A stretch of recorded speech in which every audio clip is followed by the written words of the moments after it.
Hey guys, welcome back to an interesting video on Wild Rift. So we're back with a Samira updated complete guide as promised in the tier list video I did yesterday. I will be trying to make a Samira video and here it is.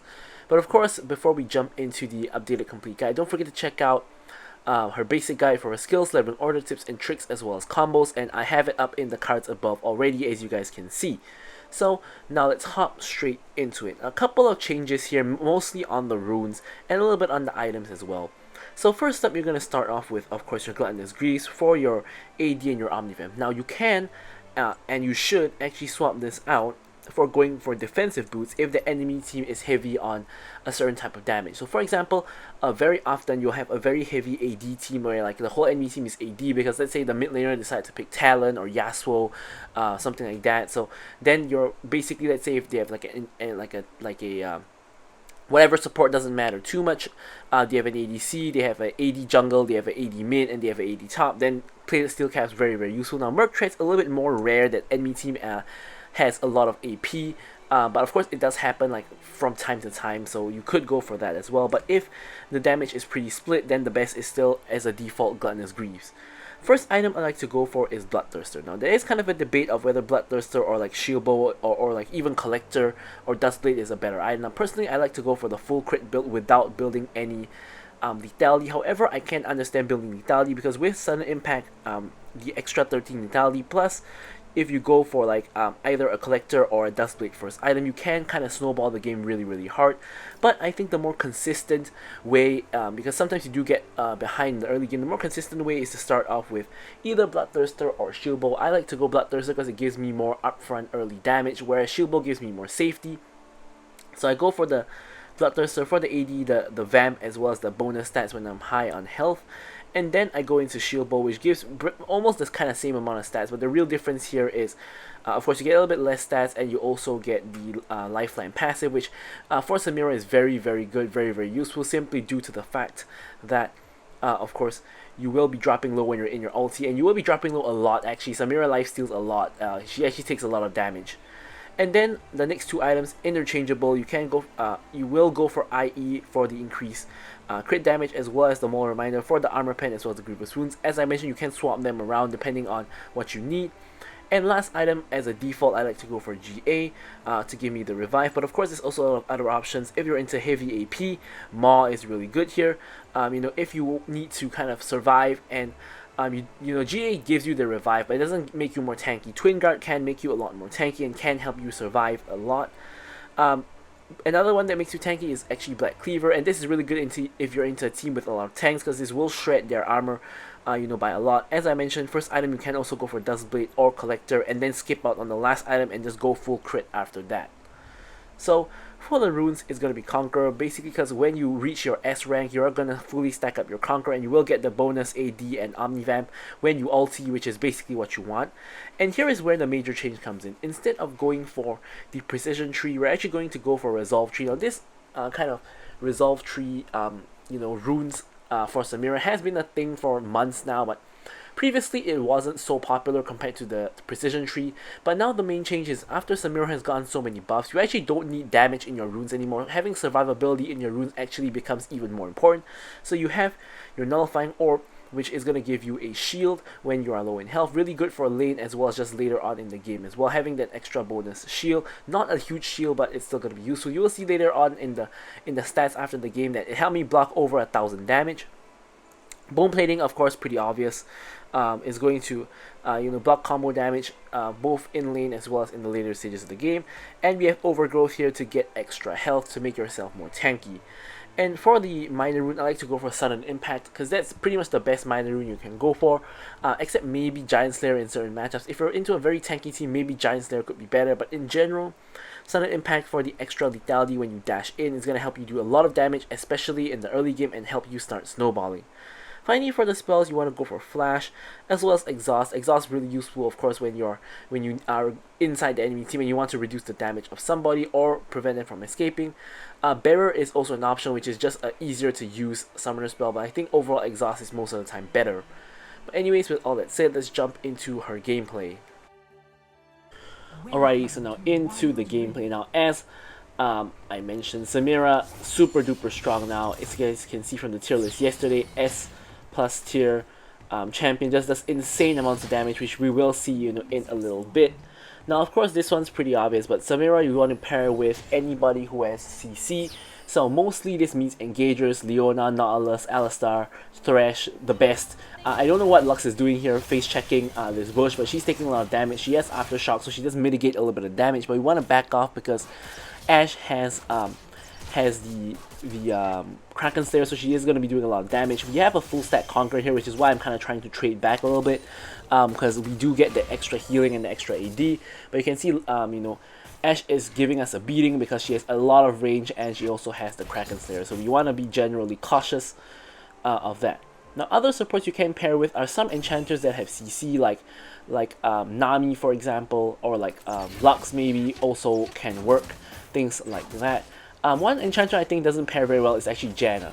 So here, before we talk about that, we are going in, dashing in to get that sudden impact proc. We barely managed to kill the Ashe, dashing on top of the Lux, exhausting her, our nullifying our procs, and we get a double kill. So you can see, like, Samira, basically this is how majority of early games should go. You should be going in with your support and, you know, getting early kills and start snowballing the game. So back to the point on Janna, like after Janna got her rework and she got the double tornado, I realized that you were normally not able to follow up on the tornado unless you are very, very close by already to follow up on the tornado. If not, it's not really going to work. So Janna I would generally avoid with Samira after Janna's rework.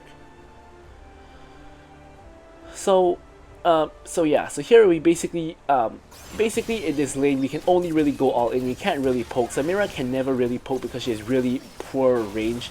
Like she has the lowest range in the game, same as Lucian except for Neela, which of course is melee. And yeah, so of course Ashe, the main way Ashe and Lux wins is like if Lux hits bindings or like hits E's and can chunk us out, and then followed by of course Ashe is able to just use her range to auto attack us down. What they want to do is just keep on poking like what Lux is trying to do here, and of course Ashe can just try to just auto attack me and or Leona, because Leona of course is fully melee as well except for her ulti.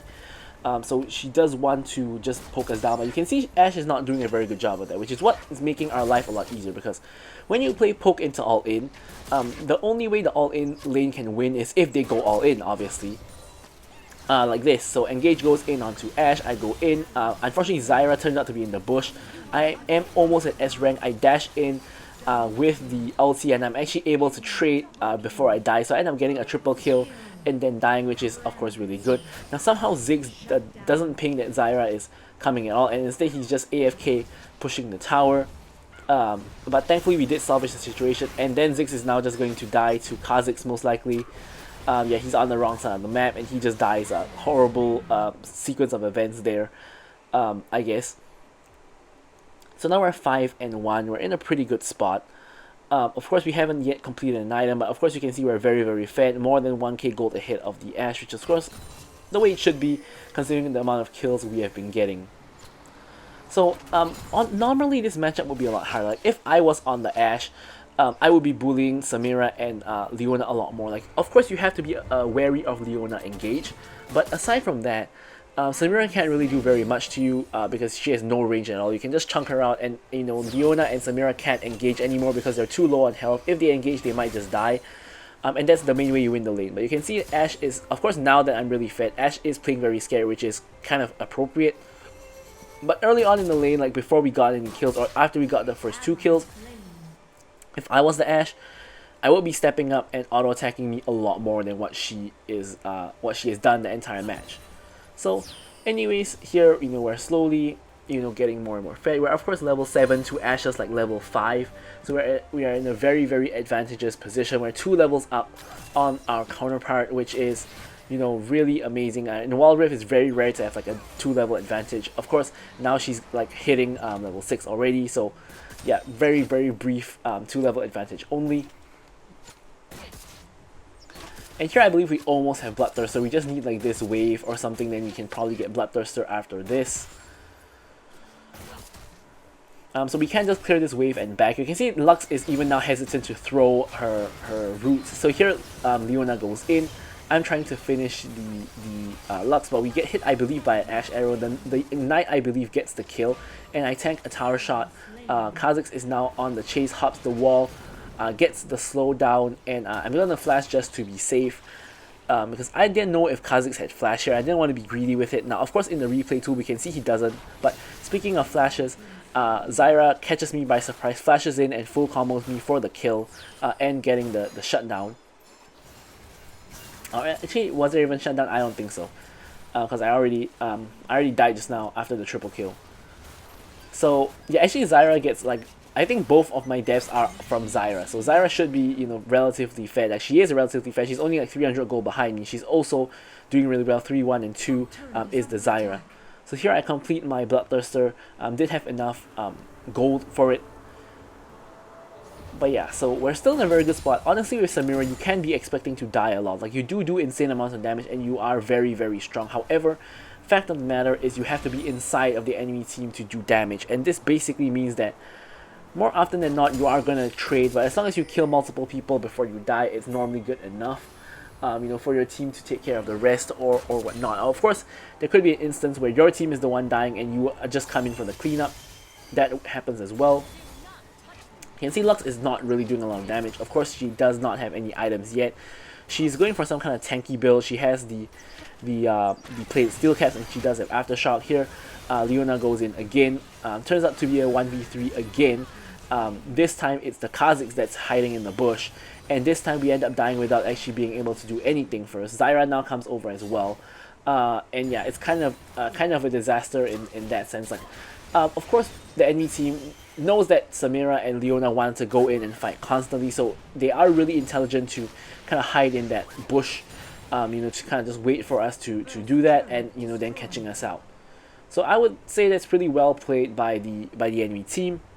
Unfortunately, that means that we do cop a couple of deaths, which honestly all of the deaths that I have could have been avoided if that, you know, there wasn't like one random enemy that just showed up randomly. Not really randomly, but yeah, just showed up. So here I spot Leona kind of 1v1ing the Kha'Zix. I'm trying to reach and connect.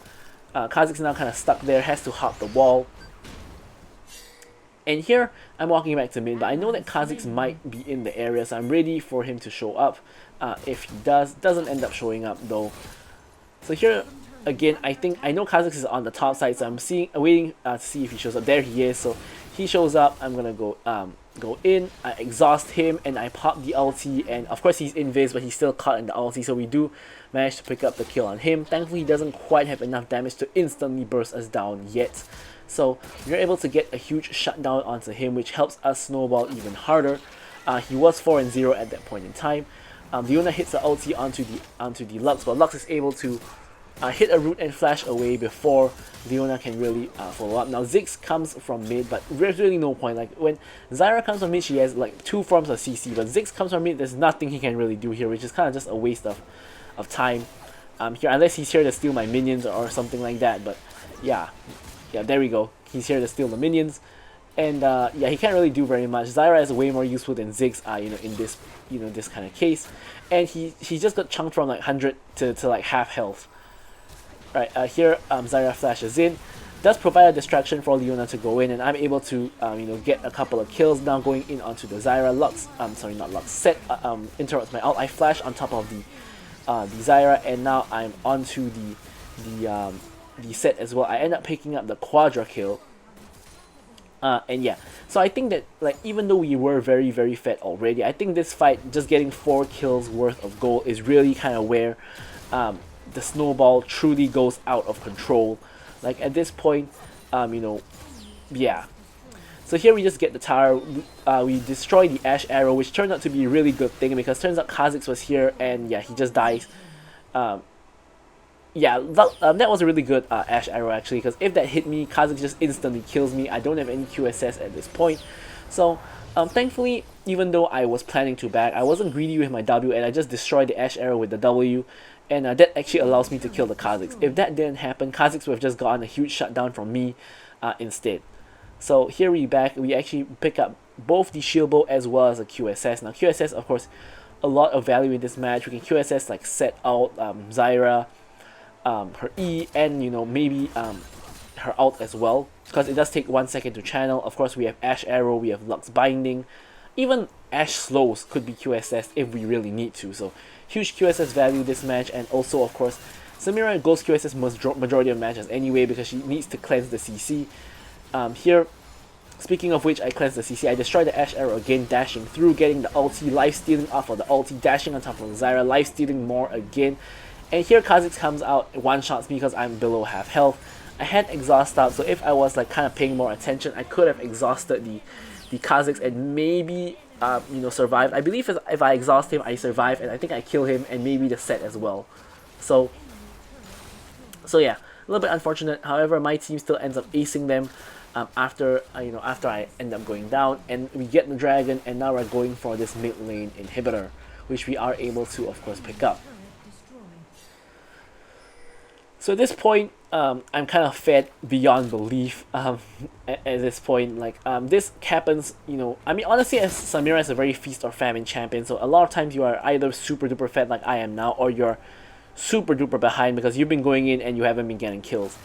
But of course, even when you're behind on Samira, the game is always still winnable. It's kind of like a Katarina situation. Sometimes you're behind, the enemy team kind of disrespects you, doesn't care about you, uses all their spells on your teammates, and then you come in out of nowhere for the cleanup ulti and like kill them all. Happens a lot actually when you play Samira. So Samira is that kind of champion that I think the game is never really over until it's over. Even if you are very behind. I have had matches where I'm like 10k goal behind, and like I end up getting a random quadra kill in a team fight, and we actually end up winning the game. So that's another one of the reasons why Samira is so strong, other than the fact that she just got buffed like 100 times. Here Set goes in with the ulti onto me. Doesn't do a lot of damage honestly with the W. I have my style stacked up to C rank, and I hear I'm flashing forward, going in, hitting. I was trying to hit the ulti actually, but I think I got interrupted before I QSS'd. I tried to ulti QSS, but I ended up getting interrupted right at the millisecond between my ulti and my QSS, so it doesn't quite work out. We end in the grand scheme of things, we traded support for jungle, so that is still worth, but I was kind of expecting to kill multiple people there, which did not happen. So here I believe I can back for my IE, so that's what I'm going to do. There we go. So of course in this match, I think IE at this point is a lot more useful than Moral Reminder, because Moral Reminder really only works against the set. Of course, cutting the healing of Ashe and whatnot is also pretty good. However, IE so much more value here, helps us to just deal more damage and wreak havoc on the enemy team.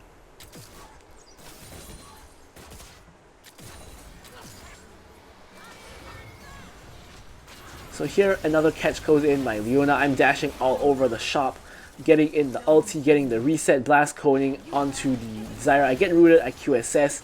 She stasis, but obviously she is dead. We finish the kill, triple kill for us here. This could be, could be a penta angle. We're trying to get the set, we do, and unfortunately ASOL steals the penta. Yeah, I had like about 3 chances to get a penta kill this game. Unfortunately, none of them really worked out in terms of getting the penta, but what does work out though is us being able to end the game. So here, of course, no Nexus shield anymore because we took the mid lane inhib just now, and we're just going to finish off the game. So I'm going to leave you guys with the stats as usual. Thank you guys so much for watching the video, and goodbye. Victory!